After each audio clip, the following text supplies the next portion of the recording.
नमस्कार, बहुत बहुत स्वागत है आपका। बात करने जा रहे हैं अरविंद केजरीवाल की, जो कि दूसरी बार एक महीने के अंदर सिंघू बॉर्डर पहुंचे हैं और इस बार तो उनको किसानों ने अपना मंच भी दे दिया। वो किसान जो बार बार ये कह रहे थे कि ये किसी राजनीतिक मंच के लिए यहां पर कोई जगह नहीं है, कोई राजनीतिक पार्टी, कोई नेता यहां आकर इस मंच से कुछ नहीं बोलेगा, लेकिन देखिए अरविंद केजरीवाल को मंच भी दे दिया गया। और इसीलिए तो हम बार बार कह रहे हैं कि क्या सचमुच यहां पर जो भी विरोध प्रदर्शन हो रहा है वो क्या किसानों का ही है, या फिर एक राजनीतिक जमीन तैयार की जा रही है, या फिर एक ऐसा प्लेटफॉर्म दिया जा रहा है किसी एक राजनीतिक पार्टी को जिससे उसे थोड़ा सा बूस्ट मिल सके। फिर चाहे वो कोई भी पार्टी हो सकती है, चाहे वो वाम दल हो सकते हैं, या वो आम आदमी पार्टी भी हो सकती है, या वो कांग्रेस भी हो सकती है।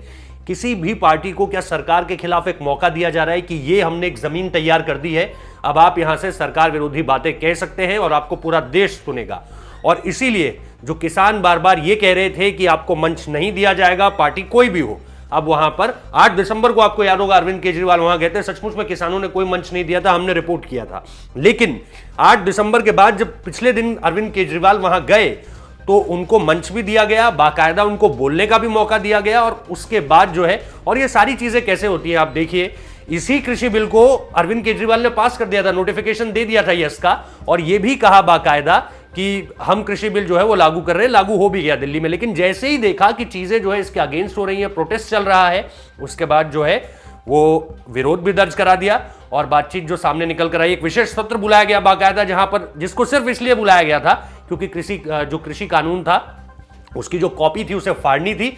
और इसके बाद एक खबर हमने और की आप लोगों के लिए कि किस तरह से ये सारा का सारा मामला अब उपराष्ट्रपति के सामने है। और इसी चीजों के बीच अब वो सिंघू बॉर्डर जाकर ये कह रहे हैं कि आप किसानों को जो है आतंकवादी कहते हैं, आप देश विरोधी कहते हैं उन्हें। तो फिर अरविंद केजरीवाल को यह भी बताना चाहिए था और बाकायदा वहां बैठे किसानों को यह पूछना चाहिए था कि भैया आपने तो लागू कर दिया था, आप कैसे अब इसके विरोध में बोल रहे हैं। या तो फिर अरविंद केजरीवाल मान ले कि उस समय उनसे गलती हो गई और अब जो है उन्होंने सही तरीके से समझाया किसानों के बीच बैठकर, इसको मानने में क्या हर्ज है। लेकिन नहीं, उस समय पर लागू भी किया गया और अब यह भी कहा जा रहा है सिर्फ इसलिए क्योंकि आपको राजनीतिक रोटियां सेकनी है। इसके अलावा इस पूरी की पूरी तस्वीर का और कोई मतलब नहीं है।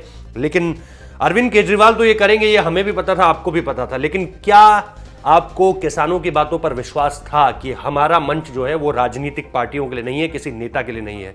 मुझे सचमुच में विश्वास था। आप लोग कमेंट करके जरूर बताइएगा कि ये जो अब किसानों ने एक दूसरी पहल शुरू कर दी है कि हमारे मंच का इस्तेमाल दूसरी पार्टियों के नेता आकर कर सकते हैं, ये कितना जायज है। क्या वहां पर अगर नरेंद्र सिंह तोमर जाएंगे तो उन्हें मंच दिया जाएगा बोलने के लिए? पता नहीं, देखना दिलचस्प होगा कि ऐसा होता है या नहीं। आप कमेंट करके जरूर बताइएगा। बहुत बहुत शुक्रिया इस वीडियो को देखने के लिए।